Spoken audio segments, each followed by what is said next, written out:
Frequently आज questions of A गायनेकोमेजिया patient. आज मैं डिस्कस करने वाला हूँ मेरे एक पेशेंट गायनेकोमेजिया पेशेंट सर्जरी के बाद उन्होंने कुछ क्वेश्चंस पूछे थे और आई थिंक काफ़ी लोगों के डाउट होते हैं। सो आज मैं उनसे रिलेटेड एक क्लियर करने वाला हूँ, उनके एग्जैक्ट क्वेश्चंस हैं और मैं उसके आंसर देने की कोशिश करूंगा। Hope it helps all of you who are considering gynecomastia. I am Dr. Anmol Chugh. I'm a cosmetic and plastic surgeon based in Gurgaon, Delhi NCR. So the first question that he had sent me is the clot formation, blood clot formation between the chest area normal? ये बिल्कुल normal है।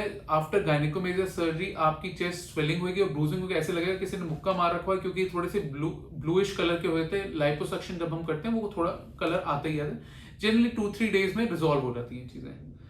दूसरा question आता है कि when can I take a shower?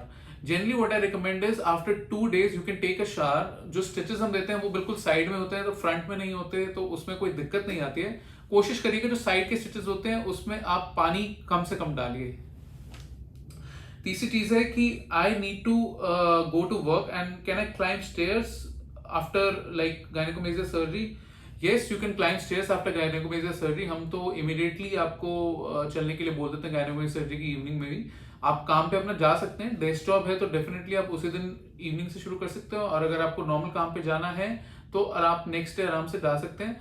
Make sure that you take it slowly, do not rush yourself. आपको जितना comfortable feel करे उतना ही वॉक करिए, जितना कंफर्टेबल क्लाइंब करने की सीढ़ियां चलने की कोशिश करिए उतना ही करिए।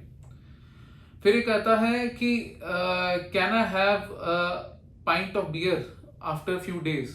सो पाइंट ऑफ बियर के लिए मैं मना करूंगा, क्योंकि रिकवरी अल्कोहल और स्मोकिंग गायनेकोमेजिया बिल्कुल एक कॉन्ट्राइंडिकेशन होती है किसी भी सर्जरी के बाद। So try and avoid 4 weeks alcohol avoid करिए, क्योंकि आपकी रिकवरी उसी पे डिपेंड करेगी। सो नेक्स्ट क्वेश्चन था इनका, when can I take a flight for work relation? You can take the flight very next day.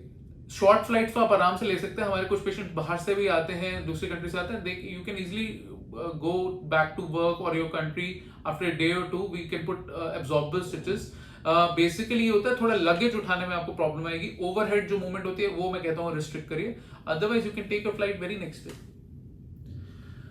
So, do I have to sleep on back?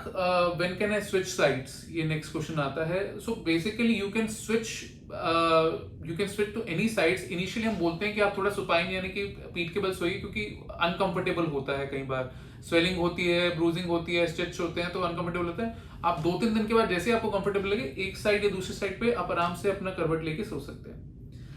Next question इनका था कि there some pricking sort of a sensation in the stitch side. So generally जो हम stitches देते हैं side में उसमें थोड़ी सी इचिंग भी होगी, आपको एक पिन प्रिकिंग सेंसेशन होगी, that is completely normal, nothing to worry about.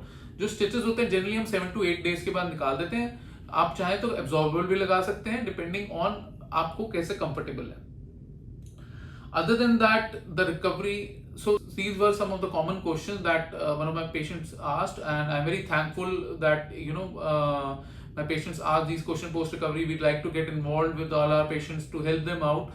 So if you have any questions related to gynecomastia or gynecomastia recovery, you can contact us on this number, और हमारी website www.gynecomastia.co.in भी visit कर सकते हैं, सारी information है उसमें। तो आपकी कोई भी डाउट्स हो हमें मेल भी कर सकते हैं। Thank you so much for watching this video.